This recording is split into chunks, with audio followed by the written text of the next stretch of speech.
이산화탄소는 있는데 왜 삼산화탄소는 없는가? 저번 일부에서 이것의 과학적 원리를 주구장창 14분 설명했더니 대박이 났습니다. 최고 애청하시는 구독자님마저 보다가 졸았답니다. 게다가 아내도 대체 이거 뭐하는 짓이냐고 저 질책하더라고요. 대답은 이걸로 대신하겠습니다. 호호, 여러분 영상 어렵게 만들어서 정말 죄송합니다. 그럼에도 불구하고 시청해주셔서 감사합니다. 오늘은 삼산화탄소가 왜 안 되는가의 주제를 갖고 기독교의 하나님 얘기를 할 건데요. 저번 시간에 일부 내용이 아무것도 기억 안 나셔도 상관없습니다. 이럴 거면 일부 왜 했냐 싶겠지만 원자의 구조, 양성자와 전자, 원소 주기율표, 전자 궤도 함수, 옥텟 규칙 이딴 거 하나도 기억 안 나셔도 오늘 2부 내용 이해하시는데 전혀 지장 없으니까 걱정하지 마세요. 왜? 어쨌든 저번 시간에 1부에서 다룬 내용의 핵심이 뭐예요? 삼산화탄소라는 물질을 못 만드는 이유는 그 원자의 세계에서조차 나름대로의 규칙이 다 정해져 있기 때문에 그렇다라는 거잖아요. 이것만 아시면 2부는 이해 쌉 가능이라고. 그래서 저번 시간에 살펴본 규칙 벌써 5가지나 나왔죠? 한번 볼까요? 첫 번째, 원자는 원자핵과 전자로 이뤄진다. 원자핵은 중심에 있고 전자는 그 주위를 돈다. 두 번째, 원자핵은 다시 양성자와 중성자로 구성되더라. 그런데 양성자만 플러스 전기가 있더라. 세 번째, 원자핵의 주위를 도는 전자도 아무렇게나 배치되는 게 아니고 S 좌석, P 좌석, D 좌석 앉을 수 있는 좌석의 종류와 개수까지도 정해져 있더라. 네 번째, 원자끼리 결합을 할 때는 최외곽 전자들만 참여하지 안쪽의 전자들은 놀더라. 마지막 5번째, 옥텟 규칙. 원자끼리 결합했을 때 서로 최외곽 전자 세봐서 둘 다 8개가 돼야 된다. 이렇게 원자 세계의 규칙들을 보면서 뭐 당연히 그런가 보지 라고 생각하실 수 있겠지만 왜 꼭 그래야 하는데 라는 생각도 좀 들지 않으세요? 이런 과학적 사실에는 별로 반항을 안 하고 싶으실 수도 있는데 그럼에도 불구하고 진짜 억가를 하면서 이거 왜 이런지 한번 의문을 가져보려고 합니다. 자, 원자핵은 중심에, 전자는 그 주위를 돌아야 한다. 왜? 전자가 중심에 있고 원자핵이 돌면 안 되는 거야? 전자만 힘들잖아. 두 번째, 양성자는 플러스 전기를 띠지만 중성자는 전기적 성질이 없다. 아, 왜? 중성자도 전기적 성질 띠게 해줘. 왜 중성자만 차별해? 세 번째, 전자도 배치되는 좌석이 정해져 있다. 아, 누구 맘대로? 전자들도 좌석을 골라 앉을 자유를 주던가 마음대로 돌아다닐 자유를 달라고. 네 번째, 원자끼리 결합할 때는 최외곽 전자만 참여하고 안쪽의 전자들은 논다. 야, 이거 원자의 세계도 사회 양극화가 있네? 좋은 자리에 앉은 기득권들은 편하게 살고 쩌리들은 뛰어다녀라 이거지? 마지막, 옥텟 규칙을 만족해야 된다. 야, 이딴 규칙은 왜 있는데?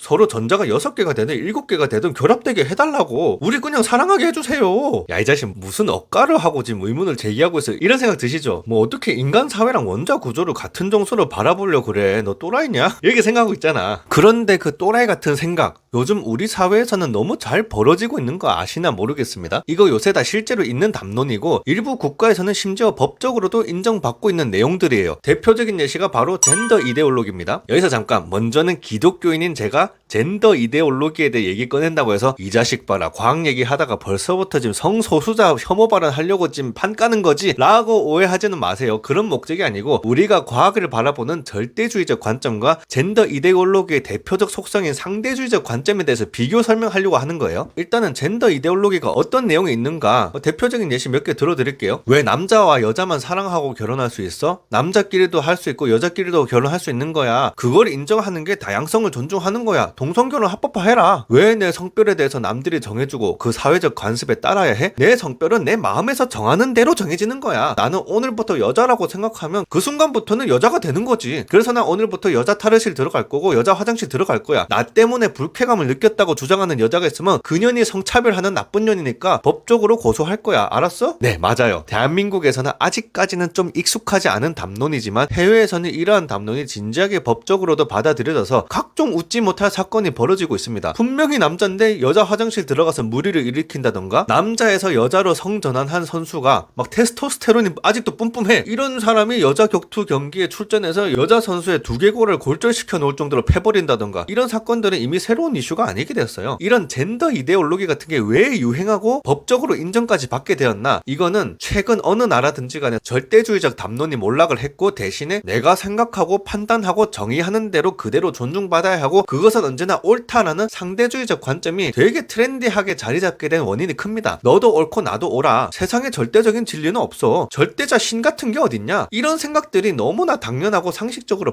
받아들여지잖아요. 그런 상대주의적 관점이 의학적인 성별, 나의 성적 정체성 이런 생물학적 영역까지 침투해 나간 결과가 바로 오늘날의 젠더 이데올로기입니다. 그런데요, 사실 성별에 관한 것도 얼마 전까지만 해도요 의과학적인 영역이 있다고 생각해서 아까 우리가 살펴본 원자의 구조 같은 물리적 화학적 사실만큼이나 절대적인 영역이라고 생각했었어요. 왜? 생물학 생물학적으로 이미 염색체 종류가 있죠. 호르몬 농도 다르죠. 골밀도 다르죠. 남녀 뇌구조 다르죠. 약물 대사과정 등등 남녀는 하나부터 10까지 의과학적 생물학적으로 다른 존재라는 게 증명이 돼 있거든요. 심지어 오줌 성분만 분석해도 이게 남자 오줌인지 여자 오줌인지 다 알 수 있대. 그런데 이제는 상대주의적 관점을 여기에 밀어붙이면서 그렇게 절대적이라고 생각하던 성별의 영역의 틀마저 다 깨고 있는 거거든요. 그렇게 절대시하던 남녀 성별에 관한 틀도 다 깨버리는 마당에 여기서 더 나아가서 원자 구조와 과학 법칙에 관한 것도 상대주의적 관점으로 다 깨버리는 것도 못하라는 법은 없잖아요. 제가 아까 말한 게 억가처럼 들리지만 진지하게 말하면 억가가 아니에요. 근데 정말 만약에 원자의 세계에서 통용되던 물리적 화학적 규칙이 다 사라지고 원자나 분자들이 임의로 다 움직일 수 있게 된다면 진짜 어떻게 될까요? 한마디로 우리 인간들처럼 원자들도 상대주의적 관점으로 움직이게 되는 거죠. 그러면 어떤 골치 아픈 일이 생기냐? 딱 3가지 예시를 제가 들어볼게요. 여러분 보통 차 운전 많이 하시잖아요. 뭐 요새 전기차도 많이 나왔지만 아직도 가솔린 아니면 디젤차 많이 굴러다닙니다. 똑같은 기름이지만 혼유 사고가 발생하면 진짜 차 엔진 버려야 될 수도 있어요. 막 1000만 원 넘게 깨져. 그래서 유종을 구분하는 건 상당히 중요한 일입니다. 근데 원자, 분자들의 세계에서 어떤 절대적인 규칙성이 없어지고 우리도 우리 마음대로 결합도 하고 분해도 하고 마음대로 다 할 거야. 규칙 따위 집어쳐! 이렇게 하면 어떻게 되냐? 주유소에서 마음 놓고 기름도 못 넣어요. 내 차 디젤차라서 경유 넣었어. 근데 넣고 나니까 연료 탱크 안에서 지들 마음대로 휘발유로 바뀐 거야. 시동 걸었는데 그 자리에서 엔진 퍼지고 수리비 1000만 원 깨졌어요. 또 우리 라면 같은 거 맛있게들 잘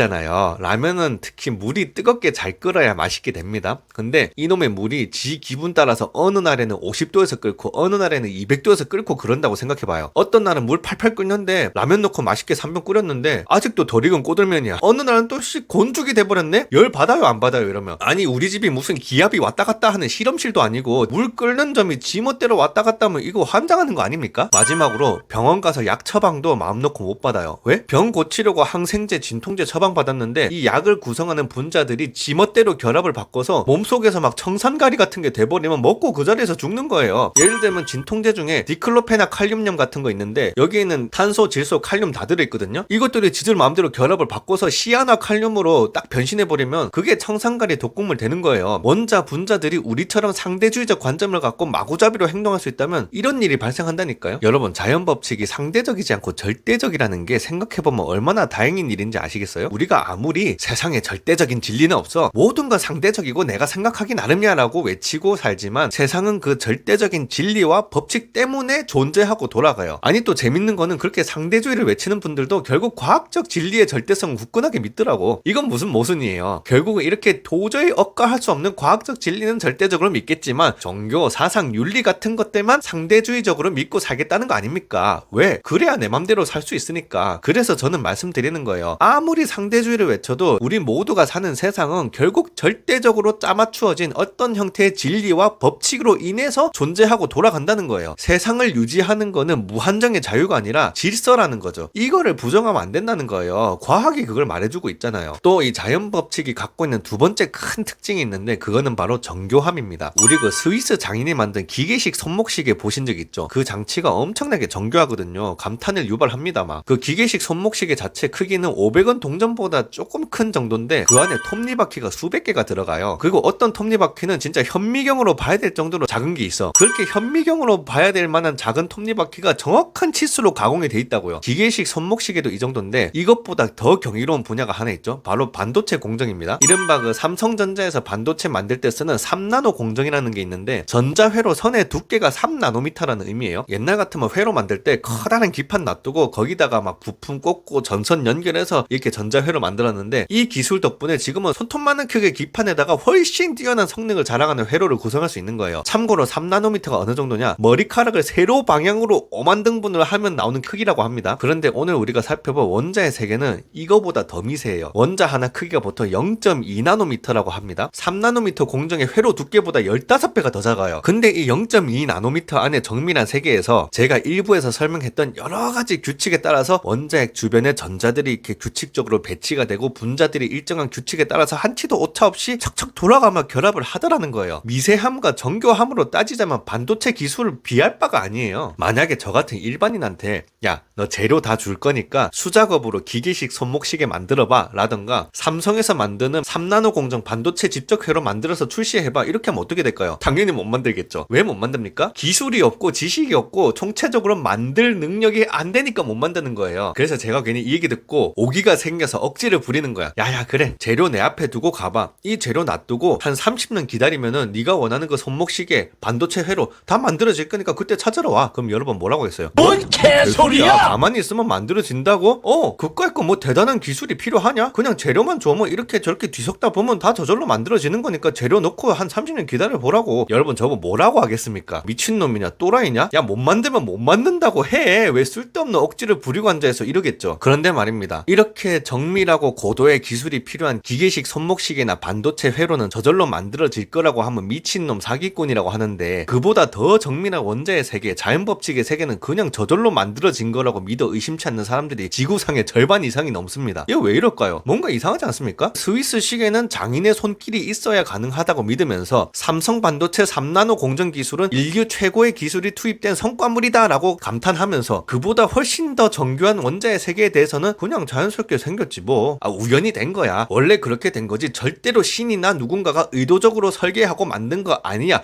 이런 말로 넘긴다는 거예요. 그러면서 저처럼 자연법칙의 절대성과 정교함을 주장하면서 신이라든지 창조와 설계의 가능성을 얘기하면 야 또 그 캐캐묵은 지적 설계론 주장하고 있네. 너야말로 유사과학 주장하는 사입이야 하면서 몰아가죠. 그런데 저는 그런 주장에 대해서 심리적으로 이해는 돼요. 만약에 이 모든 게 나보다 더 초월적인 능력을 가진 고도의 지성체가 설계하고 만든 거라고 인정해버리잖아? 나의 존재도 누군가의 피조물밖에 안 되는 거거든요. 그거 자체도 인간으로서 나 자존심 상하는 일이긴 해요. 근데 거기다가 그 신이라는 게 하필 또 저 재수 없고 위선적인 개독놈들이 믿는 하나님이래. 그러니까 얼마나 거부하고 싶겠어요. 하나님 믿고 말고가 아니라 내가 저 개독놈들보다도 못한 놈이 되는 게 싫은 거지. 그 마음 저도 이해는 되는데, 그렇다고 해서 무작정 이것은 창조도 설계도 아니다, 모든 게 우연이고 그냥 그렇게 된 거다, 신 같은 거 없다, 이렇게 우기기만 하는 게 과연 과학적이고 합리적인 사고방식인지는 좀 의문스러워요. 실제로 과학자 중에서 대부분이 무신론자인 건 맞고 단 7%만이 하나님을 믿는다라는 통계를 본 적이 있어요. 보통 무신론자분들이 이걸 근거로 해서 거 봐라, 공부 많이 하고 많이 아는 지식인들일수록 신을 안 믿게 되는 게 당연해, 이렇게 주장들 많이 하세요. 근데 반대로 뒤집어 보세요. 그렇게 공부 많이 하고 똑똑한 과학자 그룹에서도 왜 7%씩이나 아직도 하나님을 부정하지 않고 믿고 있냐고. 진짜 과학과 종교가 정면 배치되는 분야라면 과학자 그룹 정도 엘리트 집단 되면 하나님 믿는 사람들이 아예 없어야 정상인 거 아니에요? 이 7%는 아직도 대가리가 들깨졌나? 예를 들어서 만류 인력의 법칙으로 유명한 아이작 뉴턴도 과학자이기 이전에 성경을 연구하던 신학자였고, 현대 그 인간 게놈 프로젝트를 이끌었던 프란시스 콜린스도 독실하게 하나님을 믿는 과학자거든요. 그리고 여기서 이렇게 떠들고 있는 저도 고등학교 때 이과생이었고 화학2까지 공부해서 수능 치고 공대 나온 전형적인 이과 인간이에요. 과학을 믿는다는 이유로 꼭 신을 부정할 필요는 없습니다. 오히려 과학의 절대성과 정밀함을 알게 될수록 창조자를 떠올리는 것도 자연스럽다고 생각해요. 혹여 여러분이 신의 창조를 부정하고 싶다면 말리지는 않을 거예요. 근데 그 신의 창조를 부정하는 이유가 신의 창조를 인정하는 게 비과학적인 사고방식이라고 생각해서인지, 아니면 단순히 나같이 공부 많이 하고 똑똑한 엘리트가 저 무식하고 재수없는 개독들이나 맹신하는 창조주 신을 인정해야 한다는 게 너무 자존심 상해서인지는 돌아볼 필요가 있다고 생각해요. 왜냐면 이렇게 되면 지적 수준의 문제가 아니고 이거는 정직함의 문제라고 생각하거든요. 자, 여기까지 자연과학의 법칙의 두 가지 특성인 절대성과 정교함에 대해서 이야기해봤는데, 이 절대성과 정교함에 대해서 성경은 어떻게 말씀하고 있느냐, 이걸 마지막으로 살펴보고 영상 마치겠습니다. 자, 창세기 1장 1절 태초에 하나님이 천지를 창조하시니라. 이 구절은 교회를 안 다니는 사람도 호기심에 성경 딱 펼쳐보고서 한 번쯤은 본 구절이에요. 내용은 아주 직관적이고 단순하죠. 하나님이 다 만들었대요. 그리고 하나님이 다 만들었을 뿐만 아니라 이 모든 자연 만물이 일정한 법칙과 질서 안에서 운행하게 하심을 암시하는 구절들도 꽤 있어요. 예레미야 31장 보면 여호와께서 이와 같이 말씀하시니라. 해가 낮에 빛을 주며 달과 별들이 밤에 빛을 주는 규례를 정하신 이, 바다를 요란하게 하여 파도를 뒤흔드는 여호와, 그 이름이 만군의 여호와시니라. 욥기서 38장 보면 내가 땅에 기초를 놓을 때 너는 어디 있었느냐, 알 수 있거든 말해보아라. 너는 아침에게 그 자리를 명한 적이 있느냐, 새벽에게 그 자리를 알려준 적이 있느냐, 너는 해가 뜨는 곳을 아느냐, 별들이 다니는 길을 정한 이가 누구냐. 이렇게 하나님이 자신이 창조주이고 질서와 법칙을 정하고 자연 만물을 운행하게 했다, 이런 구절들을 많이 말씀하고 계시거든요. 그런데 아마 이 창조주 하나님이라는 분이 성경을 이렇게 끄적여 놓을 때 그런 생각도 하셨나봐. 내가 이렇게 창조했다고 했어도 분명히 인간들 중에서 또 깝죽거리면서 야, 뭘 세상을 신이 만들었다고 의기냐,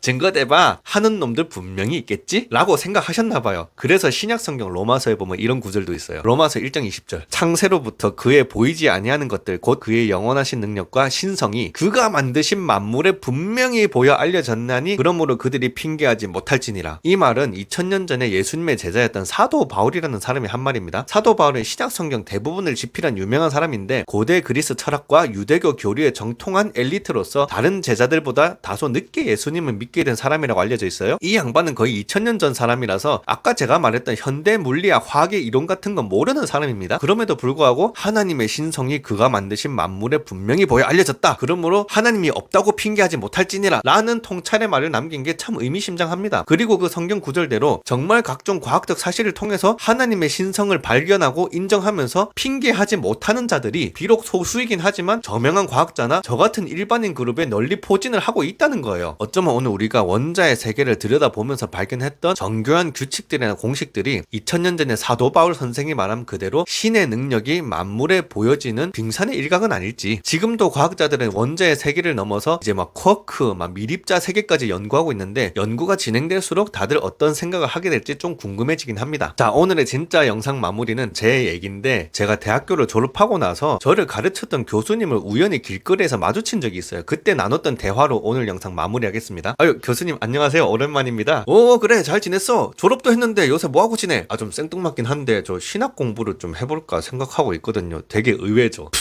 아니, 교수님 왜 웃으세요? 야, 의외긴 뭐가 의외야. 재료공학 하다가 신학으로 빠진 사람 꽤 많이 봤어. 예? 저만 그런 게 아니라고요? 왜요? 왜긴 왜야. 인간의 능력으로 설명할 수 없는 거를 자꾸 설명하려다 보니까 한계를 느끼는 거지. 야, 15cm 작아지고 코끼리 크기를 재겠다고 하는데 그게 재어지냐? 아무튼 나는 너 응원한다. 야, 신학도 이용할 거면 열심히 하고 수고해. 번외로 그때 해보겠다던 신학 공부는 10수년이 지난 지금도 아직 시작도 못했습니다만 마음만은 늘 간직하고 있는 중입니다. 영상 시청해주셔서 감사합니다.